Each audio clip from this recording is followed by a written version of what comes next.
কারণ আমি আল্লাহতে বিশ্বাসী। আল্লাহ ছাড় দেন, ছেড়ে দেন না। আজ হোক কাল হোক হবে।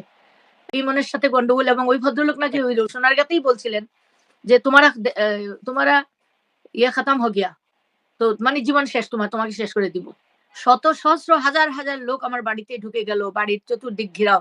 কাউকেই দেখতে দেওয়া হয়নি। লাশের মুখ খুলতেও দেওয়া হয়নি বাক্স। কিছু মানুষ কন্ট্রোল করেছে। নতুন ঘটনা আজকে বলবো। এটা কাউকে বলা হয় না। হলি ফ্যামিলিতে ৮-১০ টা ছেলে, ৮-১০ টা মানুষ, ছেলে না এরা। তো গেছে। গিয়ে জিজ্ঞেস করছে যে, "এখানে কি কোন লাশ আসছে? একটা লাশ আসবে এখন।" যেখানে আগের দিন বলে মরারও সময় নাই। আর পরের দিন আত্মহত্যা করে না? এটার উত্তর বোধহয় আমার জায়গায় কেউ দাঁড়ালে দিতে পারবে না কিছু। অনুভূতি বা কেমন আছি, আসলে আমি জানি না কেমন আছি। আমি কিছুই বুঝতে পারছি না। আমি কাজ করে যাচ্ছি। যেহেতু আপনি দীর্ঘদিন যাবৎ ছেলের হত্যা মামলার যে হত্যার জন্য যে বিচার সেটা চেয়ে আসছেন এবং বিভিন্ন জায়গায় ঘুরছেন। এটার উত্তর বোধহয় আমার জায়গায় কেউ দাঁড়ালে দিতে পারবে না কিছু। অনুভূতি বা কেমন আছি, আসলে আমি জানি না কেমন আছি। আমি কিছুই বুঝতে পারছি না। আমি কাজ করে যাচ্ছি। আমার যা বলার বলে যাচ্ছি। কি বলবো এখন ২০ তারিখ ২০শে অক্টোবর থেকে জানলাম, খবর আসলো যে হ্যাঁ, আমার ছেলে নিহত হয়েছে। ওকে খুন করে ফেলা হয়েছে। তো একজন মা যখন জানতে পারে নিশ্চিত হয় খুন করা হয়েছে। এর আগে আমি মৃত্যুর খবর তো পাইনি। আমি তো এদিক ওদিক লাশ নিয়ে ছুটেছি, মামলা নিয়ে ছুটেছি, ওকে নিয়ে ছুটেছি, পোস্টমর্টম নিয়ে ছুটেছি, মানুষের কথার টুপের মুখে আমি ছুটেছি। বিভিন্ন রকম আমার বাসায় সেই 96 থেকে আমার পরিবারে ঈদ নাই, আনন্দ নাই, কোন ফুর্তি নাই, গল্পগুজব নাই। যন্ত্রচালিত মানুষের মতো চলছি। মনে করেন একটা বাগানে কতগুলো গাছ আছে, এক বাগানের মালি গাছ লাগিয়েছে একটা গাছ। সুন্দর অনেকগুলো ফুল আছে। সবগুলো ফুল নষ্ট হয়ে গেছে আমার একটা ফুলের জন্য।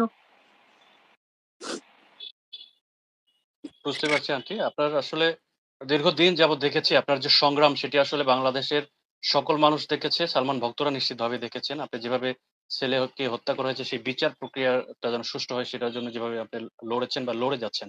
এতদিন পরে এসে এটি কি আসলে হত্যা মামলা হিসেবে বিবেচনা করা আ হলো এবং সেটা রুজু করা হলো আদালতে এবং এই সিদ্ধান্তটাকে কিভাবে দেখছেন?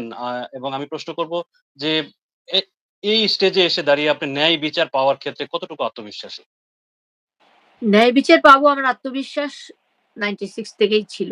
কারণ আমি আল্লাহতে বিশ্বাসী। আল্লাহ ছাড় দেন, ছেড়ে দেন না। আজ হোক কাল হোক হবে। এবং এই যে ২৯ বছর তারা হত্যাটাকে আত্মহত্যা বলে প্রতিষ্ঠিত করার জন্য টাইম নিয়েছে। চাপ দিয়ে, প্রভাব খাটিয়ে, আসামিদেরকে বাঁচাবার জন্যে। ওরা ভেবেছে আমি মরে যেতে পারি। ২৯ বছর আমি বেঁচে থাকবো এটা তো আমি ২৯ মিনিটও আমি জানি না। তো সেইভাবে তারা ভেবেছিল আলামত নষ্ট হয়ে তো গেছেই, যাবে আর এসবের খুনের মধ্যে আলামত লাগে না। যেগুলো আছে ওগুলো যথেষ্ট। এবং বর্তমান যুগে যে ভাবে চলছে সেখানে অনেক কিছুই বের করে ফেলা যায়। যেমন 96 এর অনেক কিছুই এখন বের করা যাচ্ছে। আজকালকার বাচ্চাগুলি এরাই তুখোড়, এরা বের করে দিবে। এই প্রজন্ম জি জেনারেশন এরা করবে। আমার ৪ঠা আগস্ট আমার মনে হচ্ছিল যে হ্যাঁ, আমারও একটা কিছু হবে। এটা একটা কিছু হবে। কারণ কতদিন চাপিয়ে রাখবে। আইন আদালত সব বিক্রি হয়ে গিয়েছিল। আমি বড় চিফ জাস্টিসের কাছে গেছি ফাইল দিতে। কিন্তু ফাইল দিতে গিয়ে আমি যে দৃশ্যগুলো দেখেছি, এগুলো অভাবনীয়, এগুলো বলাও যাবে না। তো এখন যেটা রায় হয়েছে এটাই ঠিক। কারণ ১ম এই তো হত্যা মামলা হওয়ার কথা ছিল। তারা জবরদখল করে আমার হাসব্যান্ড কিন্তু মামলা করেন নাই। পুলিশ করিয়েছে। পুলিশ নাম দিয়েছে। আমার আসামিরা বলে আমি নাম দিয়েছি। আমি তো কোন নাম দেই নাই। একটা ছেলে মারা গেছে তার মা কি সুস্থ থাকে তখন?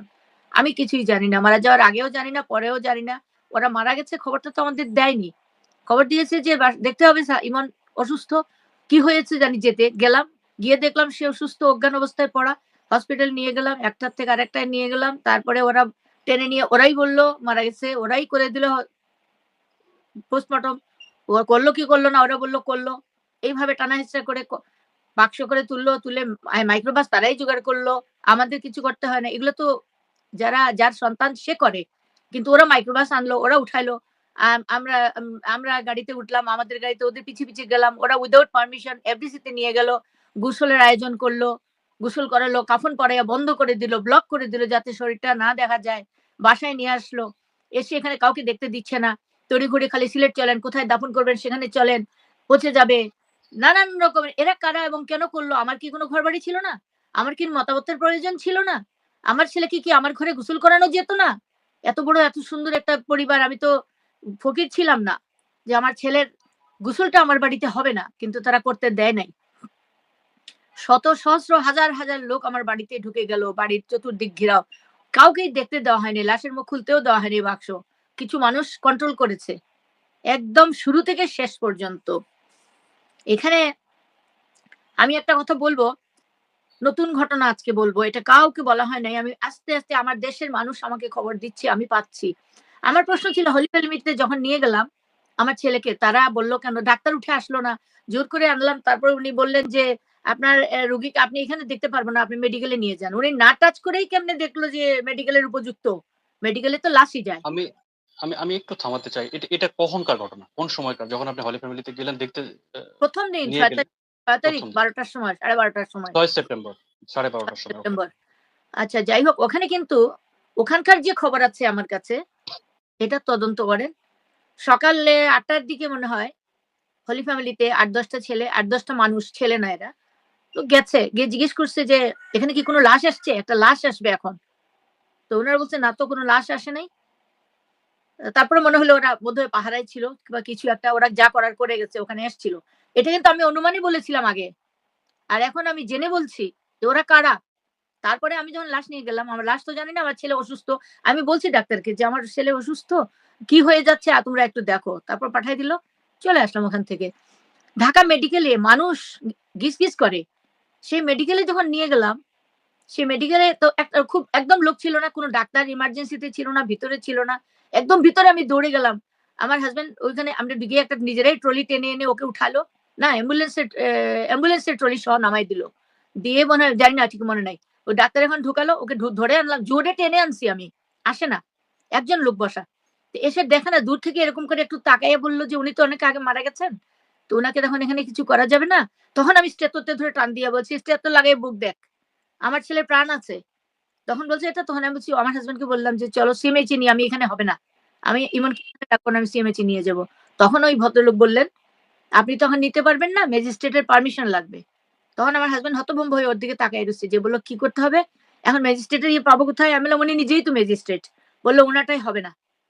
তখন উনি কিছু না বলে ওখানে আমাকে রেখে উনি দৌড়ে বের হয়ে গেলেন। মনে হয় কোনো কলিগ বা কোনো ম্যাজিস্ট্রেটের কাছে উনি দৌড়লেন। আমি ওখানে রইলাম। ওখান থেকে ঠেলে ওরা বের করে দিল বারান্দায়। মেডিকেলে ঢুকলেই যে বড় জায়গাটা খালি, ওই জায়গাটায়। তখন আমি দৌড়ে গিয়ে আবার বললাম, "একটা চাদর দাও, আমার বাচ্চাটা খালি একটা হাফ প্যান্ট পরা, একটা গেঞ্জি পরা।" তো একটা বলল যে, "এখন কাপড় দেওয়া যাবে না।" দিল না, এমন খুব রুড ব্যবহার করল। গেল। তারপরে আমার ছেলে ছিল ছোটটা। এরপরে দেখলাম ও নাই, আমার ছেলেটাও নাই। আমি তখন একা আমি কিছু বুঝতে পারছি না আমি কি করব। আমি কাঁদছি আর ইমনকে আমার শরীর দিয়ে ঢাকতেছি। আর তখন প্যান্টের মধ্যে হাত ঢুকাই দেখলাম যে আমার ছেলে কি কোনো পেশাব পায়খানা করছে। মুখটা আবার হাতায় দেখতেছি, কপালটা হাঁটাচ্ছি, আমি মুখ দিচ্ছি, কতক্ষণ পরে চুমা দিচ্ছি, আমি গা দিয়ে আমার ঢাকছি। কেউ নাই। এরকম প্রায় ঘন্টা ২ এক আমি ওইরকম রইলাম অশান্তি। কখনো স্ট্রেচারের নিচে আমি বসে যাই, কখনো দাঁড়াই আবার তাকে ধরি। কেউ নাই আমার আশেপাশে। মেডিকেলে কিন্তু লোকও নাই তেমন। কিন্তু আমার মেডিকেলের যে দিয়ে গেল, অ্যাম্বুলেন্স তো পয়সাও নিল না। পলি ফ্যামিলি থেকে কি ফ্রি সার্ভিস দেয়? জানি না আমি। তাইলে কেউ পয়সা দিয়ে ওখানে খাড়া করে রেখেছিল অলরেডি। এগুলো প্রশ্ন আমি বহুবার করেছি। ইন দ্যা মিন টাইম মনে হইল যে ১:৩০ টার দিকে ২০-২৫ টা ছেলে বড়, বড় মনে করো ২৫ এর উপরে বয়স, ২৫ এর মতো ঐরকম। আমি তো ওখানে ওর উপরে হুমড়ি খেয়ে শুয়েছিলাম। তো হঠাৎ এসে ঘিরে ফেলছে। "আন্টি, আন্টি, আন্টি উনাকে ইয়ে করতে হবে, পোস্টমর্টম করতে হবে নিয়ে যেতে।" আমি বলছি, "না এখন পোস্টমর্টম করবে না।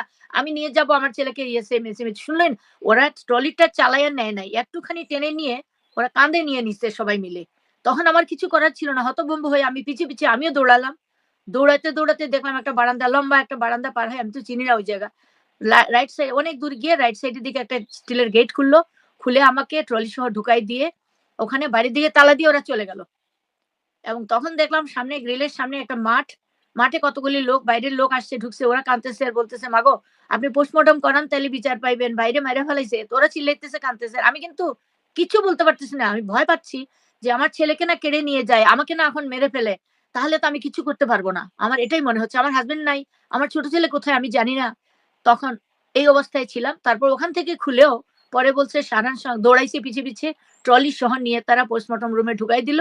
আমার হাসব্যান্ড ওখানে এসে তার হাত থেকে ঘড়ি, একটা আংটি ছিল, ওগুলো বলল খুলতে হবে। গলার চেইন ছিল। আশ্চর্য! তাকে সাজাইছে এমনভাবে, বরযাত্রী সাজাইছে, হ্যাঁ? গলার মধ্যে তার বড় চেইনটা গলায়, তার ১-১.৫ লাখ টাকার ঘড়িটা পরনে, চুড়ি হাতে, তারপরে আংটি-টাংটি সব রয়ে গেছে, খালি জানটা নাই। আপনি মামলার যে মামলার অভিযোগে বলা হয় বেশ কয়েকটা নাম উল্লেখ করা হয়েছে। সালমান শাহর যে সাবেক স্ত্রী সামিরা হক, আজিজ মোহাম্মদ ভাই, খলনায়ক ডন এই নাম সহ বেশ কিছু নাম উল্লেখ করা হয়েছে। আপনি যেটা শুরু থেকে বলে আসছিলেন, আজকেও যেটা বললেন যে একটা চক্র, পুরো একটা চক্র, একটা প্রক্রিয়া মেইনটেইন করে সালমান শাহকে হত্যা করা হয়েছে। আমি একটু আপনার কাছে জানতে চাইবো যে এই যে গ্রুপটা, এই গ্রুপের সঙ্গে কি সালমান শাহর কোন দ্বন্দ্ব ছিল? কি দ্বন্দ্ব ছিল? আপনি কতটুকু জেনেছেন? কেন হত্যা করা হলো তাকে আসলে? আপনার কি আমি মনে তো হয়? জানি না, দ্বন্দ্ব তো শুরু থেকেই। তার নিজের যে এখন যে সুনাম হচ্ছে, সেই সুনাম সুখ্যাতি, নিজের সরলতা সব মিলে এটা দ্বন্দ্ব। আর এটা হলো ১ম ছবি, ৪ টা ছবির যারা চুক্তিবদ্ধ করেছিলেন, একটা করার পরে করেন নাই। সোহান, আ আনন্দ ফিল্মস গ্রুপ, সিরাজুল হক সাহেব এবং সুকুমার রঞ্জন, এরা তার বিপক্ষে চলে গেল। সেই সঙ্গে তারা ওই ছবি চলাকালীন সময় আজিজ মোহাম্মদ ভাই উনি আরো ৫ বছরের জন্য তাকে চুক্তিবদ্ধ করে করতে চাইলেন। তো উনি বিগ বাজেটের একজন প্রযোজক ছিলেন তখন। তো সালমান শাহ এটা করতে চাইল না। সে অস্বীকার করল যে, "আমি ৫ বছরের জন্য কারো ছবিতে আমি চুক্তিবদ্ধ হব না। আমি স্বাধীনভাবে আমি কাজ করতে চাই।" এখান থেকে শত্রুতার শুরু এবং ধাপে, ধাপে সে যখন নাম করছে একচেটিয়াই সে করে যাচ্ছে। এখান থেকেই শুরু এবং ছোটখাটো, ছোটখাটো করে তেজগাঁওতে অ্যাটাক করল। বিভিন্ন জায়গায় অ্যাটাক করল। একবার সামিরার বাসায় ওকে ওর বাসায় গেছিল কি কারণে বেড়াইতে গেছে ২ জন। ওখানে গেটে তাকে চাকু মারা হইলো। ১০-১১ টা ছেলে তাকে অ্যাটাক করল। সামিরার বাবা আবার ডেকে এনে যেখানে থানায় জানাবার কথা, না জানিয়ে জোর করেই উনি মিটমাট করে দিল। এটাও কিন্তু সালমান শাহ জানিয়েছিল। সালমান শাহ তো অনেকবার আপনার সাংবাদিক সম্মেলন করে বলছে যে, "আমার নিরাপত্তা নাই।" বহুবার সে বলেছে। পিস্তলের লাইসেন্স করতে গিয়ে এটা বলেছে। অনেক কিছু বলেছে সে। আপনি বলছিলেন যে এই চলচ্চিত্র না করা বা একসঙ্গে অনেক বছরের চুক্তি না হওয়ার কারণে হয়তো সেখান থেকে সূত্রপাতের ঘটনাটা। এটা তো ছিল প্রযোজক এবং নায়কের মধ্যে একটা ব্যাপার। সেখানে সালমান শাহর যে সাবেক স্ত্রী সামিরা হক কিভাবে তাদের সঙ্গে ইনভলভ হয়ে এটার সঙ্গে যুক্ত হলেন, এই প্রক্রিয়ার সঙ্গে যুক্ত হলেন বলে আপনি মনে করছেন? এবং সামিরার সঙ্গে সালমান শাহর এই যে দাম্পত্য জীবনটা কেমন ছিল? আপনি তো কাছ থেকে দেখেছেন। তাদের দাম্পত্য আ জীবন ১ম দিন থেকেই ভালো ছিল না। ১ম যেদিন আমার বাসায় আনি, পরের দিন সকাল থেকেই দেখতাম ভালো গল্প করছি, ই করছি সবই ঠিক আছে। ফাট করে লেগে যেত। ফটাফট লেগে যেত। লাগলেই সে মা-বাপ তুলে গালি দিত। আমার সাথে বা আমার বাসায় আমার ছোট ছেলের সাথে বা আমাদের পারিবারিক যে ঝগড়া বলে, এই ধরনের কিচ্ছু হয় নাই। কোনদিন না। আমি আল্লাহর কসম খেয়ে বলছি আমাকে অনেক অপবাদ দেওয়া হচ্ছে। এই দেবী নামে এক মহিলা বারবার বলছে আমি তাকে মেরেছি। সামিরার এখনকার attitude কি বলে না? তখন কি মারা সম্ভব ছিল? বা দরকার ছিল? আমাদের সেরকম পরিবেশ হয়নি। একটা মেয়ে নতুন আসছে আমরা চাইছি, একটা মেয়ে পেয়েছি মনে, মনে আমি কিন্তু আনন্দিতই ছিলাম। আমি চেষ্টা করতাম সালমান যখন শুটিং এ যেত, আমি ওকে এটা ওটা খাইতাম। ২ জনে নাস্তা খেতাম, গল্প করতাম, অনেক কিছু করত, গোসল করত, ঘুরে বেড়াইতো। সালমান শাহ যখন আসতো ৫ টার পরে তখন পরিবেশ অন্যরকম। ইমনের সাথে কি নিয়ে যেন ওর লেগে যেত রুমের মধ্যে। তারপর ঝগড়াঝাটি, কান্নাকাটি হয়তো ইমন কোন সময় বের হয়ে যেত। না কোন সময় আমরা জিজ্ঞেস করতাম যে, "কি হইছে?" তখন কিন্তু আমার উপর ক্ষেপে যেত। তখন ইমন বলত, "আম্মা তুমি যাও।" আমরা বাইরে থেকে খুব টর্চার হইতাম ঘরের রুমের বাইরের থেকে। তারপর তো ৮ মাস ছিল আমার সাথে। আমি ভাবতাম যে এগুলির মধ্যে ওর মার সাথে যোগাযোগ ছিল না। মোটামুটি ভালো ছিল। সে কিন্তু বলছিল যে, "আমার মার কোমরে তাবিজ আছে। আমার মার সামনে গেলে আমি কিচ্ছু বলতে পারব না।" এবং তারা জিন চালান দিছিল। ও বাসায় অনেক অত্যাচারিত হইছে ইমন অমন ওই জিনের জন্য। তারপরে আরেকজন ওই ফিল্মেরই কেউ একজন ইমনকে বলছিল যে, "ওরা দিন কি করে ওরা পরীক্ষা করবে।" ইমন এসে আমাকে বলল বলে আমার বাসায় করছিল, সামিরা ছিল। আমার বাসায় আমার বেডরুমে তারা বসলো, জিন চালান করে ওই ভদ্রলোক জিন আনলো। ওরা এসে সালাম-টালাম দিল, আমাদের সব কথা বলল এবং সামিরা শুনছে কিন্তু এটা। সে বলছে যে ওই জিনরাই বলে গেছে যে, "সামিরার মা আমাদের ইমনের উপর এরকম করছে।" তাই ইমন আমাকে বোন ডাকলো বলে, "আপনি আমার বড় বোন, ইমন আমার ভাগনা। মামা কি বলো? তোমাকে আমরা সাহায্য করব। আমরা তোমার বিরুদ্ধে যাব না। তুমি অনেক ভালো ছেলে।" কতগুলো সূরা শিখাই দিল, ওগুলো পড়তো আর করত। আর সামিরার কথা সামিরা কিন্তু রুমে আসে নাই ভয়ে। বাইরে ছিল। পরে সামিরা বলছে যে, "আমার মার কোমরে অনেকগুলো তাবিজ আছে। যার কারণে আমার বাবা আমরা কেউই তার সামনে কথা বলতে পারি না।" এরপরে যখন ২-৪ দিন পরে সামিরাদের ঘরে ওরা ঝগড়া করত, একটা কালাম মিথ্যা বলছি না, আল্লাহর কসম খেয়ে বলছি আমি। ওই রুমের মধ্যে কতগুলো ওয়াল লাইট ছিল, শেড লাইট লাগানো, ফলস আরকি সুন্দর লাইট জ্বলতো। ঘুমাবার সময় ওগুলো জ্বালাতো কম পাওয়ারের।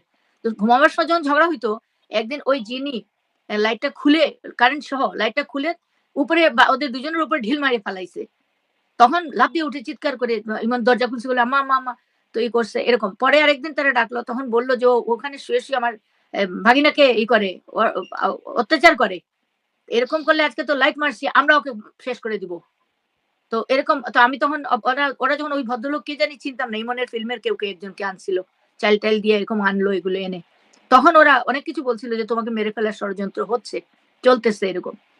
ওর স্বামীরা স্বীকার করছে এটা। যে তারা জিন চালান দিয়েছিল। ইট কাটানের বাসায় ওরা থাকতো। ওই ড্রয়িং রুমের একটা কর্নার আছে ছোট। সুন্দর করে গালিচা পাতা ছিল। নিচে ইমন বসতো খুব শখের। ওইখানে ওরা থাকতো। তো ইমন পরের দিকে ঘরে ঢুকে ইমন সালাম দিত। আমি হ্যাঁ, একটু হ্যাঁ। স্পেসিফিক শুনতে চাচ্ছিলাম যে এই যে অভিযোগ যাদের নামে করা হয়েছে মামলাতে, আজিজ মোহাম্মদ ভাই, উনার সাবেক স্ত্রী সামিরা, প্লাস বাহাই খলনায়ক দেখলাম বাহাই, হ্যাঁ, বাহাই। তো উনারা হত্যাটা করেছেন এরকম অভিযোগ করা হয়েছে। কি কারণে, ঠিক কোন কারণে, বা সামিরা এখানে কেন জড়িত হলো ওই গ্রুপটার সঙ্গে, সামিরা বা যখন চিত্রনায়ক যখন থেকে ডন হ্যাঁ, ডন কেন জড়িত হলো? এফডিসিতে আসলে বউকে নেওয়াটাই ভুল হয়েছে তার। আর তার নেওয়ারও আচ্ছা। কোনো ইয়ে নাই। সে তো যেত। যেতে চাই নিতে হতো।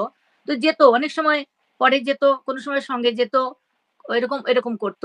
তো ওখানে যাওয়ার পরে স্বাভাবিক পরিচিত হয়ে গেছে প্রোডিউসারদের ইয়ে থেকে সবার সাথে পরিচিত। সে হ্যান্ডেল করতেছে, কথা বলতেছে ওখানে কথাবার্তা এগুলি কাগজ হ্যান্ডলিং করত। কথা বলত। এমন দেখছি ফাইলে তার নোটে তার নিজের হাতেরই লেখা নিয়ে করেছে। কাপড়-চোপড় আমি দেখে দিতাম। বলতাম এই সেটের সাথে এটা এনে আমাকে স্ক্রিপ্ট পড়ে শোনাইতো। তারপর বলতো যে আমরা আগেই বলেছিলাম যে কাপড়-চোপড় আপনারা দিবেন না। কারণ জকজকা মগমগা ফিল্মি কাপড় আমরা পরাবো না। ফিল্ম মানে হলো মানুষের পাবলিক বা সাধারণ মানুষের জীবন। কাপড়-চোপড় আমরা সেট করে দিব। ঠিক সেভাবেই করতাম। যাই হোক স্বামীরাকে সম্ভবত জানি না কোনো ইয়ে হয়েছে কোনো একটা অনুষ্ঠানে আজিজ মহম্মদ ভাইয়ের সাথে আমি পেপারেও পড়েছি। পরে ওকে জিজ্ঞেস করেছিলাম। সে বলছে যা শুনছো তাই ঠিক। তা আমি বলছিলাম, "বাবা এরা তো ভালো মানুষ না রে বাপ। তোর জীবন নষ্ট করে ফেলবে।" বলছে, "আম্মা তুমি এত আল্লাহওয়ালা মানুষ। তুমি এগুলা কি বলো? আল্লাহ আছেন না? তোমার ছেলেরও হাত ছোট না। তোমার ছেলের সাথে দেশ আছে।" হ্যাঁ, এখন প্রমাণ হচ্ছে দেশ আছে। কিন্তু সে সময় আমরা কেউ ছিলাম না। তো সেই সূত্র থেকেই ইমনের সাথে গন্ডগোল এবং ওই ভদ্রলোক নাকি ওই সোনারগাঁতেই বলছিলেন যে, "তোমারা ইয়ে খতম হো গিয়া।" তো মানে জীবন শেষ তোমাকে শেষ করে দিব। এই শেষ, এই তো শেষ। আমি একটু আপনার কাছে এরকমটা জানতে চাইবো। আপনার ভাই সালমান শাহর যিনি মামা, তিনি একটা সাক্ষাৎকারে বলেছেন যে, সালমান শাহ একটা পর্যায়ে গিয়ে উনার যে প্রাক্তন স্ত্রী সামিরা হককে ডিভোর্স করতে চেয়েছিলেন এবং সেটা সামিরা হক জানতে পারেন এবং এই হত্যাকাণ্ডের কারণ সেটাও একটা কারণ হতে পারে। আপনি কি বলবেন এটা এটা? তো সেই মুহূর্তেরটা। কিন্তু তার আগে প্ল্যানই হয়ে গেছে। আমরা যতটা এখন জানতে পারছি, বের করছি। এর আগে তো প্ল্যান হয়ে ওই রাতে মারা হবে ৫ তারিখে লোকজন ওই বিল্ডিং এ আজিজ মোহাম্মদ ভাইয়ের অনেক ফ্ল্যাটের লোক ছিল। অনেক ফ্ল্যাটের লোক ছিল। সামিরাজি বের হয়ে গেল। আপনারা বের করেন ওই স্মৃতি ভাবি না কি বলল সেদিন। ওর ঘরে সবাই লোক ছিল ওখানে তাদের। অনেক লোক ছিল ওখানে। ইয়াসমিন নামে এক মহিলা নিচে থাকতো। নিতা নামে আরেক মহিলা ছিল। এগুলো আজিজ মোহাম্মদ ভাইয়ের লোক। অনেক ফ্ল্যাট ছিল ওখানে। আমাদের যে ওই যে নাটকের একজন কি নাম কি নামটা মনে আসতেছে না। নাটকের আচ্ছা। বাকের ভাই কি নাম আসাদুজ্জামান নূর। ওই বিল্ডিং এ জি, জি, জি। থাকছে। এরা সব তো ওই ধরনের লোকের সাথে নিয়ে। এরা ওইখানেই থাকতেন কোনদিন ওরা তো শিল্পী হিসাবে আমাদেরও চিনতো। তারা কোনদিন কিন্তু আমাদের খোঁজ খবরও করে নাই। বা আমার ছেলে থাকে সেই হিসাবে বিয়ে করেন নাই। উনারা অনেকেই ছিল ওখানে। তো অনেক রকম একটা ড্যান কাজ করছে। যেটা আমার ছেলে বুঝতো না। ও খুব সরল মানুষ ছিল। সে বুঝতো না। তো দিতি একটা দিন এক জিনিস আমি আজকে একজন মৃত মানুষ সম্বন্ধে বলছি। আমি তার প্রতি আমার গভীর শ্রদ্ধা জানাইয়া এবং আল্লাহ তাকে বেস্ট নসিব করুক। সে অনেক কষ্ট করে গেছে মেয়েটা। আমি কোনদিন তাকে জিজ্ঞেস করি নাই। আগে আমার বোনের বান্ধবী ছিল। মরার পরে যতদিনই দেখা হতো খালি বলতো, "আপু আপা তুমি না কোন কিছু বলিও না। তোমাকে মেরে ফেলবে।" আগে বলতো। তো যখন অসুস্থ সে যে ইয়েতে কি যেন হসপিটাল গুলশানে ওইটাতে আমি দেখতে গেছি। আমি দেখতে গেছি পরে ও খুশি হয়ে গেছে ভীষণ। এবং খুশি হয়ে আমাকে বলছে, "তুমি মল্লিরে ভাত খাওয়াইতে আমি তোমার হাতে পোলাও চালের ভাত আর মুরগির তরকারি খেতে চাই।" আমি পরের দিনই রান্না করে নিয়েছি। আবার কেক খেতে চাইছে। আমি ওখান থেকে কেক কিনে এনে কেক খাওয়াইছি। তো আমার হঠাৎ করে মনে পড়ছে আমি ওই উদ্দেশ্যেই কিন্তু গেছিলাম। যে দিতি তো চলে যাবে, আমার ছেলেও চলে গেছে। তো আমি কথায় আমি দিতিকে বললাম যে, "দিতি" আমাকে খুব আদর করছে। ওই সময় আমার সাথে আরেকটা লোক আপনি ছিল। আপনি আপনি সম্ভবত চিত্রনায়িকা দিতির কথা দিদি, বলছেন। হ্যাঁ, হ্যাঁ। আমি বলছি তো উম আমার সাথে একটা ছেলে ছিল সালমান শাহ ভক্ত। আমি প্রয়োজনে সে আসছে, সে আমি আমি টেপ করি নাই। রেকর্ড করতে চাইছিলাম। পরে ভাবলাম যে না এটা অন্যায় হবে। একজন মারা যাচ্ছে। আমার ১ম মানে মনে হয়েছিল যে ইমন সম্বন্ধে কিছু জিজ্ঞেস করি, ও তো চলে যাচ্ছে। তখন আমি বলছিলাম, "দিতি ইমনকে কি মনে পড়ে তোমার?" তো চোখ বন্ধ তো। বলতেছে, "হ্যাঁ, হ্যাঁ মনে পড়বে না কেন? খুব মনে পড়ে। ওর সাথে আমার এখন দেখা হবে।" বলে একটা ইলিউশন এর মতন হয়ে গেল। আর কিছু বলছে না। অনেকক্ষণ পরে বলল, "শোনো আপা তোমরা কেউ দেখবে না। ইমনকে এখন আমি সবার আগে দেখব। আর তুমি না চুপ থাকবে। তখন ওই আঙুলটা তুললো, একটু তুলে বলল, "চুপ, চুপ।" আমি বলছি, "কেন?" বলল, ওই লোকটাকে গুলি করে মারা উচিত।" তা আমি বললাম, "কোন লোকটা?" বলে, "তুমি বুঝবে, তুমি বুঝবে। তুমি কিন্তু আবার কিচ্ছু বলো না। তোমাকে মেরে ফেলবে, তোমাকে মেরে ফেলবে।" বলে ঘুমায় গেল। এই কথা কি আমি ভুলতে পারি? আমি একজন মৃত্যুপথযাত্রী মানুষকে এরপর ২ দিন পরেই মারা গেছে সে।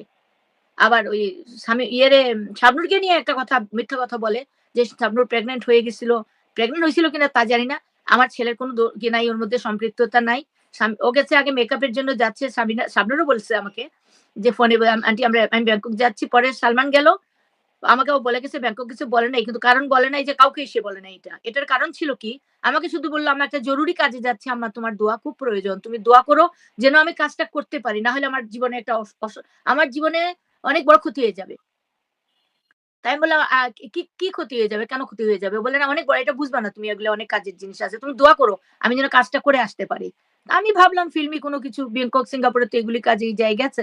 ঠিক আছে, গেছে। তো চলে আসলো, পরে দেখলাম একটু মন খারাপ তার। আসছে, আসার পরে তো এই পরে বলল, পরে শুনছি আমি যে শাবনূর বলছিল সামিরার একটা ক্যাসেট। এটা পত্রিকায় আসছে, পত্রিকার মাধ্যমে আমি জানছি। সামিরার কোনো একটা ক্যাসেট সম্ভবত ওই ভদ্রলোকের সাথে বা ওই ধরনের প্রাইভেট কিছু। সালমান শাহর ওই প্রাইভেসি নষ্ট হবে বলে টাকা দিয়েও করতে চাইছিল। শাবনূর বলছিল মনে হয় যে ব্যাংকক গিয়ে সে ম্যানেজ করতে পারবে। কিন্তু পারে নাই।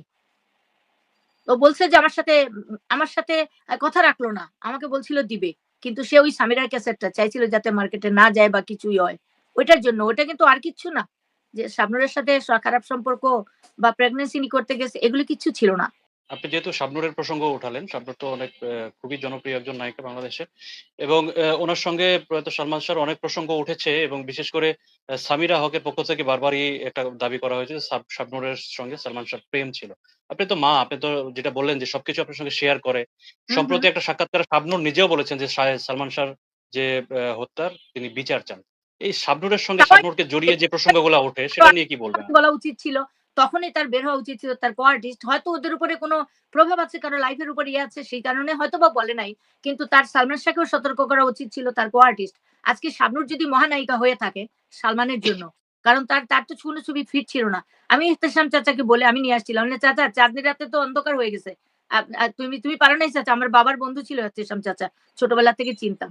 তো চাচা বলল, "তো তুমি পারবা, তুমি পারবা। তোমার ঘরে তো হিরো পয়দা হইছে মা। তুমি নিয়ে যাও, তোমারে দিয়ে দিলাম।" উনি এরকম কথা বলতো। উনি আমিই আনছিলাম শাবনূরকে যে সুচিত্রার মতো একটু চেহারা লাগে, লম্বায় একটু কম। ঠিক আছে, চলুক, সুন্দর মানাবে ২ জনকে। ইমনকে আমি উত্তম ডাকতাম ছোটবেলা থেকে। আমি উত্তম সুচিত্রার খুব ভক্ত ছিলাম। আর নাসিরুদ্দিন শাহর আপনার যে অ্যাক্টিং গুলো আমার ভালো লাগতো। যার কারণে শেষে সালমান শাহরিয়ার ওর নামই ছিল। ওর একটা কোথায় টিকটক দেখছি, ও নিজে পুরানো নামটাই দিছিল। আবার কোথাও হোটেলে বুকিং এ সালমান শাহরিয়ার, আছে পাঠায় কাগজটা বোধহয় লাখে রাখা কোথাও। এতদিন পরে তো আর ওগুলা ইয়ে নাই। ওই সালমান বাদ দিয়ে আমরা শাহরিয়ার, চৌধুরী মোহাম্মদ শাহরিয়ার দিয়েছিলাম স্কুলে। ওই চৌধুরী মোহাম্মদ শাহরিয়ার, এবং পরে সোহান চাইছিল যে নামটা সালমান খান রাখে। তাই আমি বললাম আরেকজনের নামের অনুকরণে তাইলে ওর নাম তো হুম, ওর সালমান তো নামের সাথে আছে। সালমান শাহরিয়ার রাখো। ছোট বলে না, থাকবে না। এই রোমান্টিক হবে না। তখন তাই আমি বললাম, "তাহলে সালমান রাখো, একটু সময় দাও।" ওই সামনে দাঁড়িয়ে বলছি, "একটু সময় দাও। এত তাড়াহুড়া করো কেন?" বলে ওই কিছুক্ষণ চিন্তা করে তারপরে আমি বললাম, "তো শাহরিয়ারের শাহ দাও। নাসিরুদ্দিন শাহর নামটা যেমন, সালমান থাকুক তোমার ইচ্ছা মতন। ওর পুরোনো নাম যেটা বাদ দিছিলাম সেটা আবার এড করলাম। সালমান থাকুক, আর শাহরিয়ার থেকে কেটে শাহ দাও।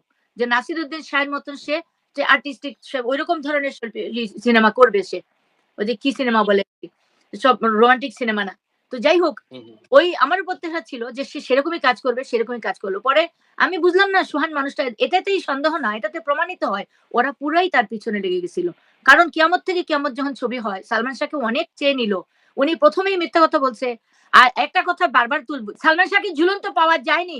এই কথাটা সামিরা ছাড়া কেউ বলে নাই। এখন যে প্রতিবেদক বলবেন বা যে মিডিয়া বলবে, আমি বলব তারা আদালতের কাছে আদালত অবমাননার দায়ে পড়বেন। কারণ আদালত থেকে রায় ভেঙে বলা হইছে এবং পুলিশ অফিসার, ডিবির অফিসার বলছেন তাকে ঝুলন্ত দেখি নাই। আমরা ঝুলন্ত অবস্থায় নামাই নাই। আশেপাশের কেউ দেখে নাই। স্বামীরা তো আমাদের ডাকে নাই। এরকম কেউ যদি ফাঁস লাগে, আত্মহত্যা করে, বিষ খায়, যাই করে, তার পরিবারকে আগে ডাকা হয়। আমরা পুলিশে সোপর্দ করব। আমরা তো তাকে শোয়া দেখছি গিয়ে। তাকে আমরা দেখি নাই। সুতরাং এই ঝুলন্ত কথাটা আর কেউ বলবেন না। কারণ এটা উদ্দেশ্য প্রণোদিত আত্মহত্যা প্রমাণের জন্য এটা বলা হইছে। এবং ঝুলন্ত যে রশিটা বানানো, রশিটা সোজা কাটা, অ্যান্টি কাটার দিয়ে কাটা। দা দিয়ে কাটলে, এরকম কাটলে এটা ঝুলা, ছিঁড়া হবে। সেটা ছিঁড়া ছিল না। ওটা লাগিয়ে রাখছে। এটা রিজভির সাক্ষীতে আছে। কে কিভাবে ঝুলাইছে দড়িটা। রিজভির 164 এর সাক্ষীটা আমি আমি ভালো করে আমি পড়বেন। হ্যাঁ, আমি একটু ওই প্রসঙ্গ নিয়ে একটা প্রশ্ন করতে চাই আপনাকে। রিজভীর কথা বলেন যিনি কিনা জবানবন্দি দিয়েছেন এবং ঘটনার সত্যতা তিনি স্বীকার করেছেন।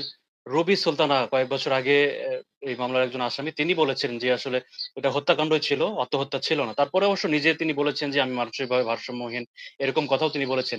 এই ২ জনের যে কথাগুলো তারা বললেন, এই দীর্ঘ তদন্ত প্রক্রিয়া সেটাকে কিন্তু খুব বেশিভাবে আমলে নেওয়া হয় নাই। আপনি কি বলবেন? একবারেই এবং আমি একেবারেই নেওয়া হয় নাই। একেবারেই নেওয়া হয় নাই। আরো অন্যরকম আরো বনোজ কুমার আমার আমার কাছে তথ্য আছে। বনোজ কুমার ওখান থেকে রিজভীকে লন্ডন আ ম্যা ম্যা ম্যানেজ করে সাংবাদিক দিয়ে টেপ করিয়ে সেই টেপ বাজিয়ে আমার বিপক্ষে শিকায়া কেন? বনোজ কুমারের কি স্বার্থ ছিল? উনি তো একজন ইনভেস্টিগেটর ছিলেন। উনি কেন এই কাজটা করলেন? আমি এটার দাবি জানাচ্ছি, এটার বিচার চাই আমি। উনি আমার বিরুদ্ধে আমার 164 এর আসামি যে জেল খেটে চলে গেছে, তাকে দিয়ে মিথ্যা কথা বলাইলেন। অনেক খারাপ কথা বলাইছেন। আমার এক ছেলেকে আমি জন্ম দিয়েছিলাম কি আমার সতীত্ব, আমার নারীত্ব, আমার মাতৃত্ব সব বিসর্জন দেওয়ার জন্য? আমি একজন শিক্ষিত ফ্যামিলির মেয়ে। সালমান শাহ মারা যাওয়ার ২ মাস না ৩ মাস আগে আমার ঘরে ওরা খেতে আসছে। বাসা থেকে গিয়ে আমাকে জানাইলো, ইমন ফোন দিল। ওর ঘর চুরি হয়ে গেছে। কি হইছে? তার লকার ভেঙে গয়নাগাটি বক্স সব নিয়ে গেছে। পরে জানা গেল কি সামিরা ঘরের বুয়াও নাই। তো ঘরের বুয়া কই? ও বলল আমি তো আসার সময় ওকে প্যারাসিটামল আনতে পয়সা দিয়ে গেছিলাম। ও তো আর ফিরে আসে নাই। তো প্যারাসিটামল আনতে কি দিয়ে গেছিল? ৳৫০০ দিয়েছিল। তখনকার আমলের ৳৫০০ 96 এর কত টাকা আপনারা একটু মালুম করবেন? মেপে দেখবেন। একটা চাকরানীকে ৳৫০০ কেন দিয়েছিল সে? ৳৫০০ দিয়ে আমার বাসায় সে চলে আসছে। ওদিক থেকে গয়নাগাটি বেঁধে নিয়ে আগে থেকে সরাচ্ছে এটা। বনানী তার ফুপুর বাসায় চলে গেছে। ইমন একদিন খুব ছুটাছুটি করে রাতে ইমনের আব্বা অফিস থেকে আসছে। পাগলের মতো চলে যাচ্ছে একলা। ড্রাইভার তখন বলতেছিল বিজিএমইর ড্রাইভার। আমার হাসব্যান্ড তখন বিজিএমইতেই চাকরি করে। বলছে যে, "আম্মা আপনারা চলেন। ভাইয়াকে এরকম দেওয়া ঠিক না। ভাইয়া কোনখানে অ্যাক্সিডেন্ট করবে, কি করবে? আর ওরা মেরে ফেলতে পারে। আপনি আমাদের সাথে চলেন।" আমার হাসব্যান্ডকে আমি জোর করে বুঝাই আমরা ২ জন গেছি সাথে। গিয়ে ছোট ছেলেকে ঘরে রেখে গেছি। কাজের বুয়া ছিল। গিয়ে এখন বনানীতে এই আশরাফের বাসায় আমরা ঢুকছি। ঢুকার পরে সামিরার মা, সামিরার বাবা বের হইছে। তো ওরা সামিরার মা তখন থেকেই শুরু করে দিয়েছে উল্টাপাল্টা মানে কথা বলা, রাগ এরকম। তখন ইমন বলছে, "আন্টি আমি আপনার কাছে আসছি।" আর ওর বাবাকে বলছে যে, "আঙ্কেল আমি আসছি আপনার মেয়েকে ডিভোর্স করতে। হ্যাঁ? আমি আপনাদের কোনো অশান্তি দিতে আসিনি, আপনার মেয়েকেও নিতে আসি নাই। আমি ডিভোর্স করতে আসছি।" সামিরা ফোন দিয়ে বলছিল ওর মা ওকে অত্যাচার করতেছে। তখন গেছে।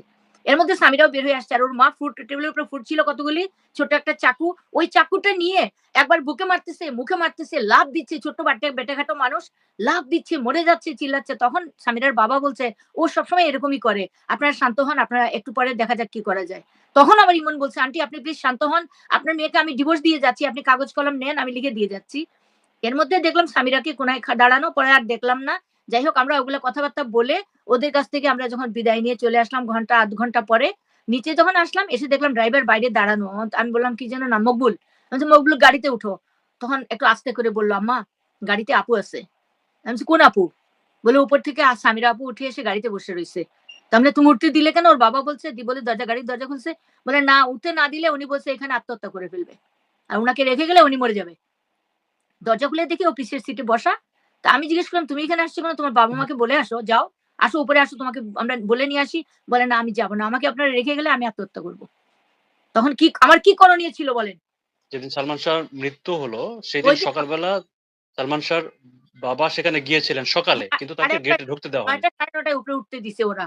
এর আগে উঠতে দেয় হুম, নাই। হুম। বলছে, "ভাবি ঢুকতে উপর দেওয়া থেকে হয়নি। মানা করে দিছেন উঠতে উঠতে দিতে কাউকে উঠতে দিতে না বলে, কাউকে কি আমি যাব? না দিবে না।" তাও 9:00 9:30 উঠে উনি বসা থাকাকালীন সময় ওদের আরেক প্রোডিউসার গেছিলেন। কি নাম ভুলে গেছি আমি এখন বলতে পারব না। আপনারা পাইয়ে যাবেন। তো সেই উনিও বসা ছিলেন। উনিও গেছিলেন সই করাইতে। উনাকেও বসায় ইমনের আব্বাকে চা দিছিল। ইমনের আব্বা চা খায় নাই।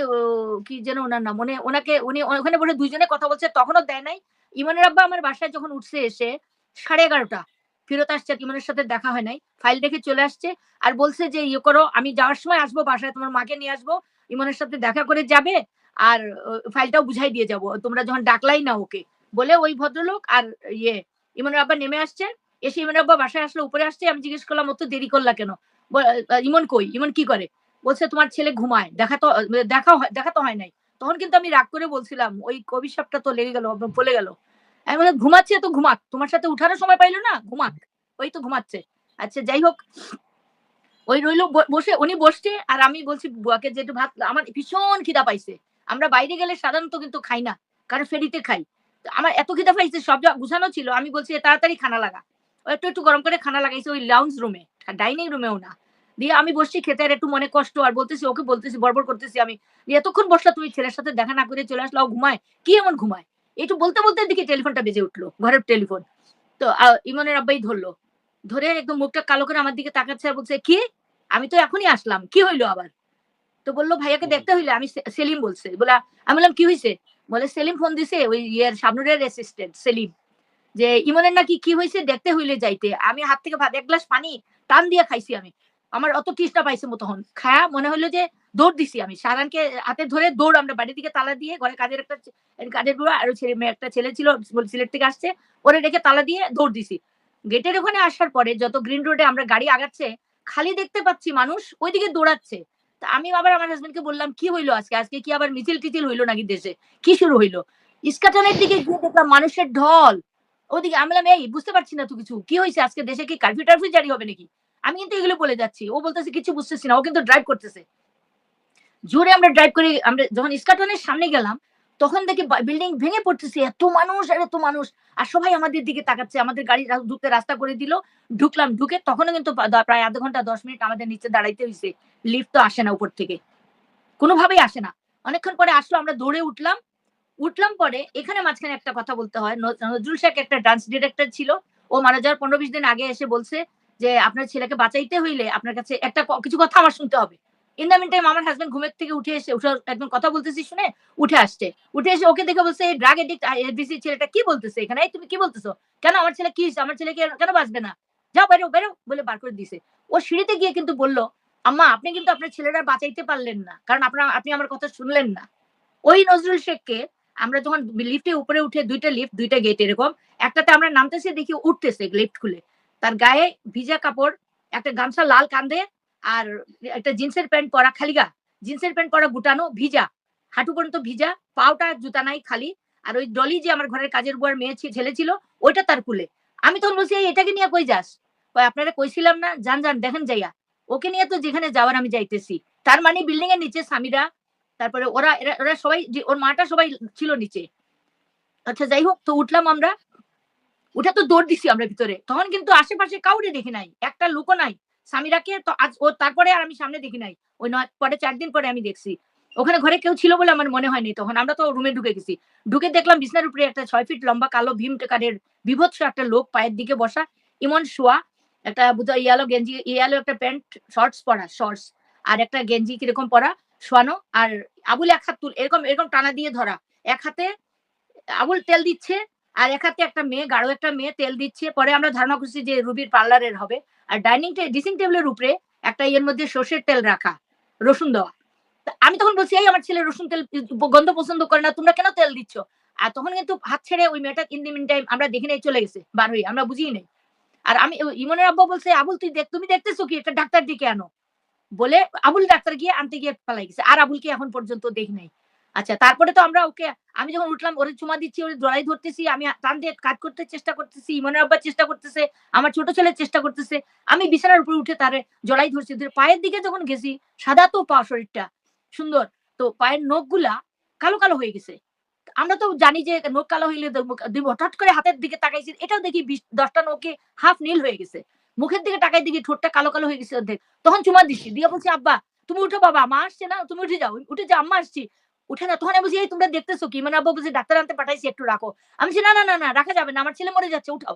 বলে টান দিছি, দিয়ে আমি মাথায় ধরছি, আমার ছেলে মাঝখানে ধরছে, ইমনের আব্বা মাঝখানে জড়াই ধরছে। পড়ে যাচ্ছি এরকম করে, করে যখন করিডোরে বার করছি, তখন ভিতর থেকে একটা মহিলা বার হয়ে আসছে, উঁচা লম্বা, সালোয়ার কামিজ পরা, বের হচ্ছে, "হু দ্য হেল ইউ আর?" ওকে কোথায় নিয়ে যাচ্ছেন? তখন আমি আবার রিপিটে বলছি যে, "হু দ্য হেল ইউ আর?" আমার ছেলেকে আমি ডাক্তারে নিয়ে যাচ্ছি, তুমি কে বলার? বলে ওকে গ্রাহ্য না করে চলে ঘরে, কিন্তু সামিরাকে দেখি নাই, আমার সাথে দেখা হয় নাই। পরে রুবিও বলছে ওকে দেখছি, সামিরা বলছে ওকে লাথি মেরে ফেলে গেছি, ওকে নেই নাই। আল্লাহর কসম এগুলো সব মিথ্যা কথা। আমাদের মাথায় তখন এগুলি নাই। আমার ছেলেকে নিয়ে যাব। লিফটে উঠছি, এখন লিফট নিচে আটকানো। লিফট নামে না। লিফট নামে না।